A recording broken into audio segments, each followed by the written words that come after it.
Alright, hello Source Gaming fans. Welcome to our Day 1 recap of E3, live coverage from the floor. Well, not live, but, you know, day of, close enough. My name is Spazzy. I am an article lead here at Source Gaming. With me today is the Mango Viking. Hello. And the two of us are just going to go over our basic experiences today at E3, what we saw, what it was like. This is my third year at E3. It's your first one though, Mango. Yeah, that was pretty cool. What'd you think? For the first time. It's huge. Just one of the halls itself could be its own convention, and there's 3 of them. Yeah, it's just insane. Yeah, we just spent most of our day today at the West Hall, pretty much the entirety of it. Yeah. We left for a while to attempt to go to the Invitational. Yeah. But we attempted to, but we had some appointments we had to meet during the day, and the line for that was insane. So we're like, we can just watch that with everybody else. Mostly, I think, focused all on Nintendo stuff today. The third-party Nintendo stuff mostly, and except for the big one, which was Smash Brothers, which was fun. It's a lot faster, I think. Yeah. No, well, we still got to play that. Yeah. But it was in a 4-player setting. I thought it was just going to be the competitive 1 versus 1, but they kind of had like 2 stages where it's 4 people fight, and then the 2 winners go on to meet 2 other winners, and blah blah blah. I think we both made, I don't want to say it's a mistake, because it was a conscious decision of picking Ridley, because how does Ridley play? But when you're trying to do a competitive, tournament type of setting where you need to move on to the next round, picking a character you know nothing about is probably not the best way to go about things. I was actually just trying to check out his costumes, but I was doing it wrong, and then someone went through and I'm like, well, I guess I'm playing Ridley now. Yeah, he's fun. He's interesting. I feel like I need more time to actually play as him. Yeah, and figure him out. Setting. Yeah. His side B is like a command grab where it's like the Brawl cutscene where he's putting Pikachu on the wall, but it's on the floor. Yeah. And it's awesome. And I think you can suicide from that one, if I'm not mistaken. Yes, you can, because I did it myself. So it's like Bowser, where you drop through the floor and Bowser dies first. So. Yeah, it's kind of like I would compare it more to the Ganondorf one, where he goes. Yeah. I also played as Ness on my second round, and he plays like Ness. I don't think anything's really at all changed from him. But Ridley's cool. Like, I like him, but I need more time. His down B, I feel like, is really strong, and will probably be strong in free-for-alls, because I was able to land it twice, and it wrecked. But I think it's something that probably requires some sort of spacing, and I just got lucky because everybody was kind of on top of each other. Yeah, so why don't you say what that was, because I didn't even... It's like you move over, and it's the thing where he, like, impales you with his tail. Okay, yeah. So, yeah, like, I don't know. It was hectic, so I really didn't get an opportunity to do too much. But no, the game's fun. Played it with the GameCube controllers. They had the option for GameCube and for the Pro controller.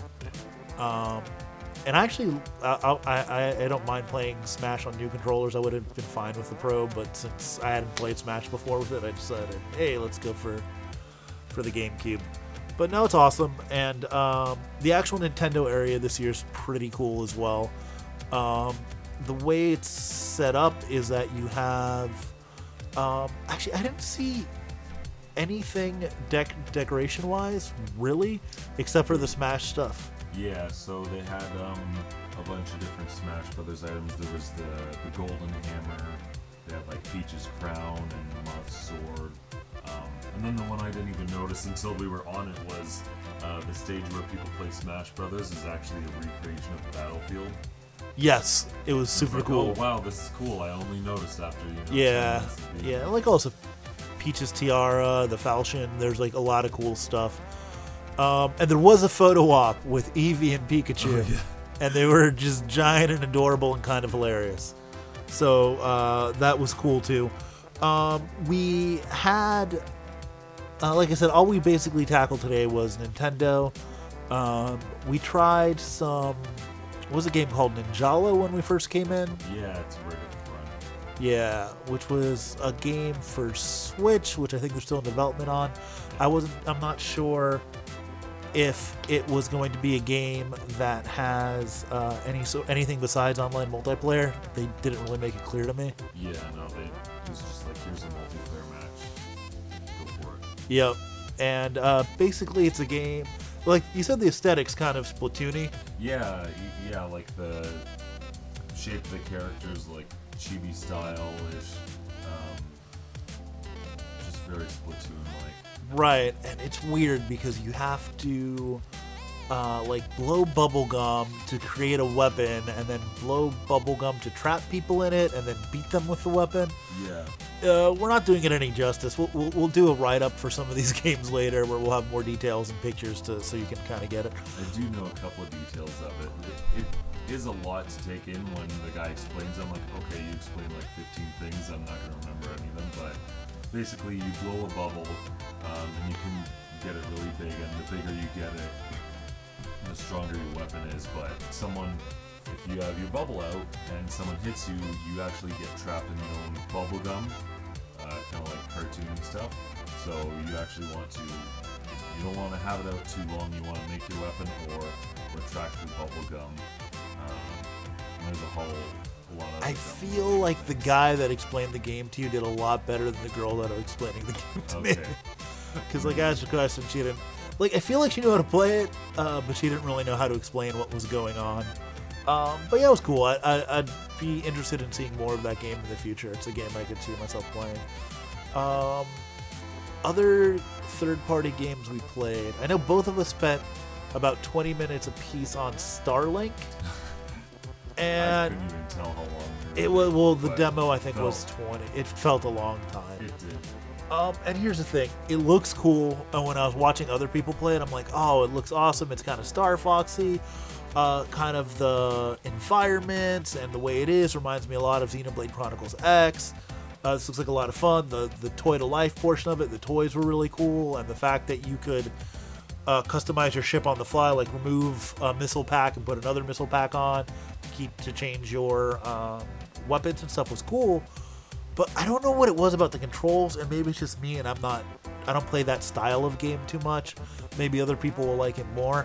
But I felt like whenever I got too close to the ground, it automatically puts you in ground mode, and it was kind of hard to judge that. I felt like I was turning around all the time. I felt that the fact that the way the weapons worked, that you had to charge it all the time, and like, I don't know, I felt like I just wanted to like shoot, you know? No, I felt the same way. Yeah, it looks cool on the surface, but maybe it's the ship. I thought apparently there's going to be motion controls. They just didn't have it up for the demo, which I think might have helped it a bit. But I think the main problem I realized is that there's no lock-on mechanics. So it reminds me of like one of the Star Fox games, I forget, where you have like an open field and you can roam around. And like lock they have the all play mode or free play mode or whatever it's called, where you go around. But here you don't, so you kind of have to like fly around and then turn around, and I kept failing at it because by the time I turned around, the guy's enemy weak point was open for only like a second or two, and then he got rid of it. And I'm like, oh great, now I gotta fly around again so I can, have enough time to lead in and shoot and not miss it. So. Yeah, and like I said, the fact that, because one of them was just like a cluster bomb or something that froze the people, I think, that I had the weapons equipped. And the other one, like, I just wanted to rapid fire, but you have to like charge for 5 seconds and then go and then let it go. And I don't know, it seemed weird. I didn't have a good time with that game, even though I wanted to. But I mean, maybe I'll try out the demo again. Maybe I'll try out different ship builds, and it'll be more to my liking because I want to play that game, especially because of the Star Fox stuff on the Switch. It looks good. It looks cool. So hopefully I'll have a better experience with that later, which does happen. Sometimes you play early versions of games and it's not.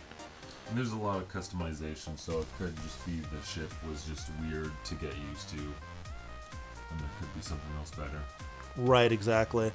You know what game I loved was it Killer what Kill Oh, Killer Queen Black. Killer Queen Black. Yeah, I never played Killer Queen, I guess is the arcade game it's based off of. Yeah, I didn't even know it was based off of something else already. I thought it was new. Yeah, it was. Let me tell you, man, I had zero expectation for this game. I'm like, this game looks dumb, whatever. But the way they had it set up is we had 2 teams of 4 were playing on it, and I guess you'd probably do. I don't know. I didn't ask if there was an online component because locally it was a lot of fun. Because it's 4-on-4, and the whole thing is there's 3 ways to win. And they did say they would have. There's 1 map, but he said they were eventually going to have different maps. And you can either, I guess, 3 people control the workers and 1 person controls the queen. And you either have to get a resource basically back into the hive or whatever it is, kill the enemy queen, or ride the snail, which never works. The snail thing doesn't work, but I really wanted it to. As much as you tried. Yeah. You got close. I did. And it's one of those games that's like pure multiplayer fun that I can see being really great at parties and places like that where he just busts it out. And yeah, it's definitely something I would say you have to be in the room for to like kind of yell people and do this. Yeah, and you definitely need friends for. But just the snail part alone was hilarious because Spazzy was riding the snail, and he was almost getting killed by the other team's queen multiple times. And one of the workers, you can't attack as the worker, so he's just like throwing the berries and like trying to push the other person out of the way. Together. It was yeah. Oh, you can't attack as a worker if you become a warrior by creating a bear. There's a whole thing. It's not very complicated. It's really easy to get a handle of, but there's a lot going on for such a simple game. And yeah, it was awesome. Big fan. It was probably one of the highlights. Both of us played Fortnite. Yeah. Neither of us are Fortnite players. No. We both died pretty quick. Yeah, I played a bit on PS4, but it's not really my thing. Yeah, I would say if you like Fortnite, it's Fortnite. I didn't see any issues with it. It seemed exactly the same to me as it is on other consoles. I guess maybe there might be some sort of performance difference. I don't know. One thing I do like about it is that it's multi-platform, cross-platform play for everything, except for PlayStation 4 because Sony sucks. Yeah. There was one thing about it that was different for the Switch. Apparently you won't need the voice chat app for it. You can just plug, I guess, your headphones or microphone right into the Switch. Yes. Because Nintendo likes consistency. Well, it's probably because Fortnite likes consistency and Nintendo wanted Fortnite. And because the Switch can do native voice chat, Nintendo's just really weird with the other thing. We played... what was I gonna say? Well, I was gonna say we played one third-party game besides Smash. Probably should have brought it up after the third-party game, but might as well bring it up now. That's Mario Tennis Aces, which, if you played the demo, it's Mario Tennis Aces. Yeah. It sucked because we were like kicking the you know what out of this other team, and then your tennis racket broke. Yeah, at the end, I was playing Chain Chomp and I hit, I think I hit Spazzy, or I got in the way of Spazzy's ball at one point, and then I also hit him at one point. Yeah. And at the end, I tried my best to. Yeah, it was like 5-2 or something. Like we were whipping them when it came to points, but there's more than one way to win that game. Yeah, it's intense though for a tennis game. Like it goes back and forth really good. Yeah. Okay, going back to the third-party games, we did play Paladins as well, which, you played Paladins. Yeah. My Paladins, they swear this isn't a regular occurrence, and I didn't see this happen with anyone else. But I picked some sort of fox character that was going to be heal. I was super excited, and then my game froze. So I did not get to play. You got to play, though. Yeah. And do you have any experience with Paladins or with any other hero shooters like Overwatch? Or I haven't played Paladins before. It looks pretty cool. I played Overwatch a little bit because they had a free weekend one time. I only got to play as one character, so how it works with Paladins is you choose one character and you stick with that the whole match, whereas Overwatch, you can switch after you die. I don't think that's necessarily bad or anything like that. It's actually kind of good because you can get used to a character. But yeah, I like the character I played as. I played as not Junkrat. Yeah, he had the a lot bomb of king. You just shoot a bunch of bombs out. I'll say Pretty that cool. just watching it, a couple things that I liked about Paladins. Number one is the fact that you're grinding for things that are not just cosmetics. Yeah. Like there's actual card decks and weapons and stuff, so you can actually like work your way to getting your character stronger, which I think is cool.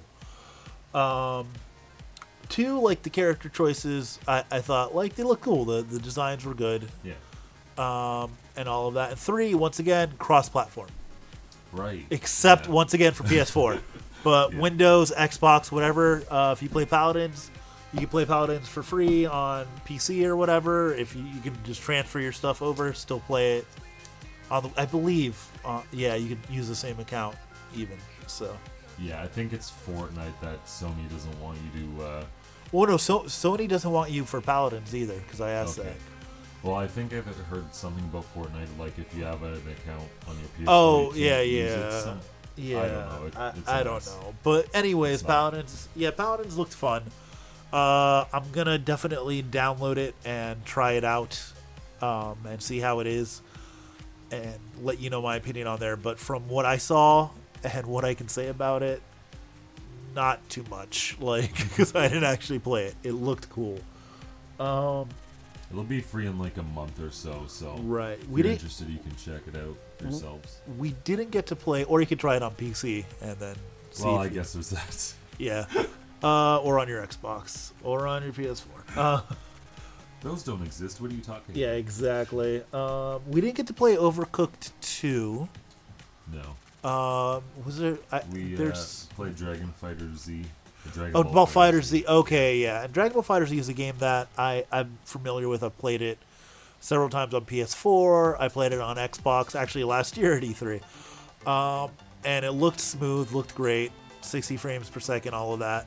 Played just like on any other platform. It apparently has like a simplified combo mode, which I think might only be Switch Yeah, you said it was a Switch exclusive, which I didn't try out.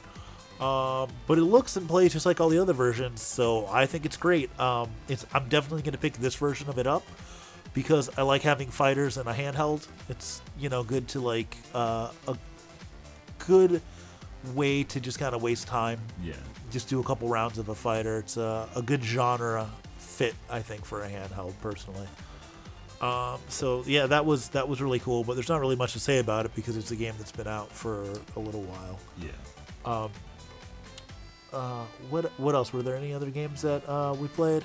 I don't think so. I'm just looking at some. Just making sure. Yeah, I think that was it. That's pretty much it. Yeah. The overall experience this year was. It didn't feel quite as crowded as last year. I think things were a little bit more spread out. We only went to the West Hall, so we didn't go to the South Hall, which is where I think we're going to head a little bit tomorrow, as well as we also have some interviews and things set up. Smash was definitely the highlight, and I think that was the other thing. We took time out to watch the Nintendo Direct. The Invitational was going on, so we were kind of watching that while we were doing everything else. So it was kind of a busy day. I'm looking forward to trying out some of the other things, some of more third-party Nintendo things tomorrow. Maybe one or two things on the PlayStation 4 or Xbox One if it's something that we think might be interesting for you guys. I don't know, because for instance, we haven't gone to like the Square Enix area yet. I don't know if they have anything playable for like Kingdom Hearts or Tomb Raider, both of which I would like to play because I'm fans of the series, and I know a lot of you are as well. But I think that's more or less it. So Mango, what any final thoughts on E3 on your first day that you made it? Oh man, it's crazy and awesome and. Right. Did you enjoy your free media box lunch? Yeah. It's a great box lunch. Yeah, it's those okay. Great. It's free, which is the important thing. All right, guys. Well, you can find us here always at Source Gaming, sourcegaming.com, sourcegaming.info. I'm at 8bit_Spazzy. Your tag is At the Mango Viking. all right. Both pretty simple, and we will talk to you guys tomorrow. Bye.